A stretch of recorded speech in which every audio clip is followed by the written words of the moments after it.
We are amped. We're amped ministry. Okay, we are from the Phoenix Dream Center.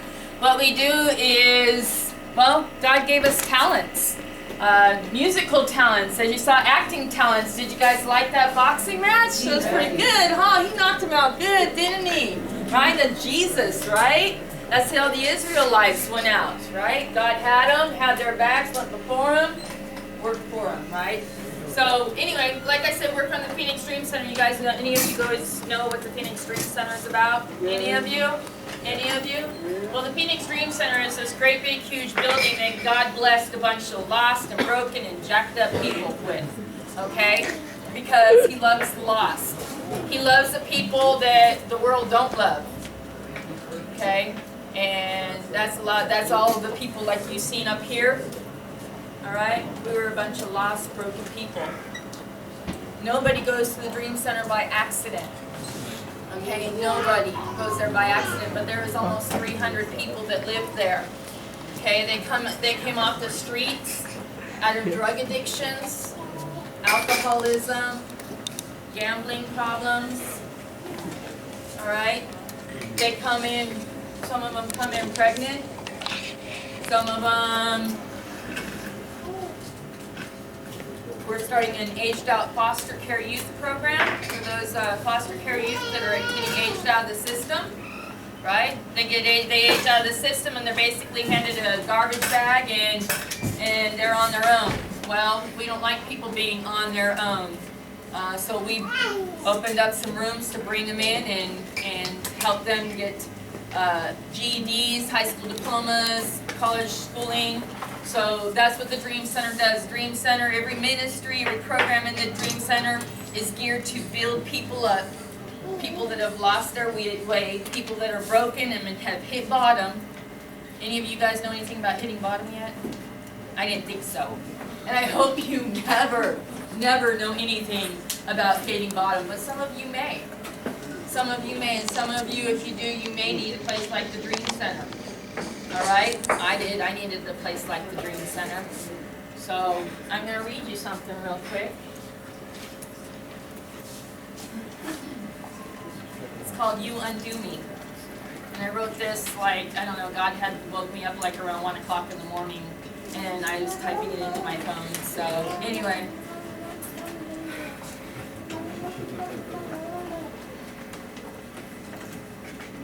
You undo me. Years ago in a downtown jail cell, I breathed a sigh of relief. On my way to prison, tired and beaten, broken, I gave you my will. Not my will, but thy will be done in me, Lord. You undo me as you tear down the strongholds, that tower where fire danced on stone, destruction all of my own making, scars so long in the making. Hurts that hurt so bad, they didn't hurt anymore. The list goes on of my self-destructive nature, but you, Jesus, you undo me. And where do I begin? Oh yes, with love. The beginning, the middle, and end. Of a God so gentle, you never pushed your way in, but waited till I was ready for you to undo me. And sometimes I feel a tug here, a stitch there, a rustling and a rearranging of my heart and soul. Your work being done in your way and in your time. You undo me. Make me into this woman I never thought to be. Gentle, yet still a little rough. From completely anti-social, not liking people, of all things to a people person. Who knew? You undo me with a joy indescribable, a fire deep inside that's unquenchable, a peace unsurpassable, and a love that's insurmountable. Jesus, my King, you undo me with a passion unspeakable. You undo me. Kids, I had to hit bottom and stay on the bottom for a long time to get to that point. I'm going to tell you all a little something. A few years ago, I was in church and our pastor, it was Easter time, and we were gonna do some skits, okay? And one of the skits that we were going to do, one of the things that we were gonna do is we were all to write on cardboard. Now this is our church is full of a bunch of people like me, okay? Off the streets, out of jails, prisons, out of drug addictions and stuff like that, okay? So we had to write on one side of the cardboard who we were, who we had been, or what we had been. And then on the other side, what we were now, or who we were now, okay? Well, and we're kind of all talking, okay, so I'm a drug addict, and okay, or I was a drug addict, and and this and that. But I thought, how does the world see me? How did the world see me? Okay? Any of you get picked on? Huh? Alright? You don't look right, you don't wear the right clothes, you're not rich enough, huh? You're a little heavier, you wear glasses, you're not smart enough, right? Anybody? Does that happen to anybody? You get bullied? People pick on you because you ain't like them? Yeah. Alright? Anybody ever get called loser? Loser. They look at the outside and not the inside, right? Right? Judge the book by the cover. Well, the world, I figured the easiest way to put it was that the world saw me as white trash ghetto girl. Pretty much summed me up in the world's eyes. Right? All right. So I sat down and I said, Jesus, I said, how do you see me? He said, you are beloved daughter of the Most High King, an heir to his heavenly kingdom. Now we're going to cover this, guys. Somebody tell me what beloved. Somebody, come on, guys, I want to hear you. What does beloved mean? To be loved. Somebody else know it was beloved. If you are somebody's beloved, you are what? You're chosen.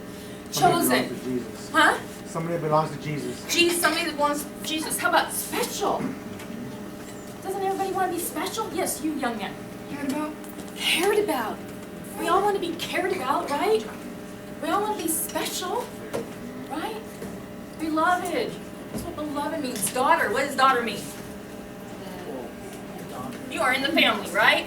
Right? Your family. Right? Got a mom, got a dad, right? You are a family. So beloved daughter of the Most High King. Now, anybody know anything about royalty? You learn anything in school about royalty? All right, so if you're a daughter of the Most High King, what do you have to have? What's there got to be? Huh? There has to be. Okay, but what does there have to be? Blood. Did I hear somebody say blood? If I didn't, well, okay, but it is blood. All right, there's got to be a bloodline. Between father and daughter, there's got to be a bloodline. Well, to be the daughter of the Most High King, we have the blood of Jesus Christ. Right? We have the blood of Jesus Christ. And that gives me the right to be the daughter of him, because I have the blood of Jesus in me. Heir to his, and I'm an heir, right? That means I got an inheritance, right? That means I got some riches and rewards up there, don't I? Right? Heir to his heavenly kingdom. Any of you ever read the Bible? Read the Bible? Any of you ever read, like in Revelation, where it talks about the city of heaven? What is the city? Can you tell me one thing the city of heaven has? It's paved with gold and what? Precious stones. We're going to live in a city that's, the walls are made of gold. The streets are made of precious stones. The gates are made of pearls. God's going to be sitting up on his throne, and he's got these creatures. He's got these creatures worshiping. They've got the face of a man and the face of a calf and the face of a lion. They got 6 wings and they got eyes all around. And we're going to be hanging out with these creatures worshiping God. I am. And so are you. Did you know that when Jesus told me this, when he explained all that to me and what all that meant, he put a fire in my heart to share that with people. To share that. Because he wants each and every one of you to know that you are his beloved sons and daughters. He wants each and every one of you to know that you are beloved sons and daughters of the Most High King and heir to his heavenly kingdom. You guys all received that? Yeah? Come on, let me hear a little loud. You guys all received that? Yeah! Yes. All right, thank you guys very much.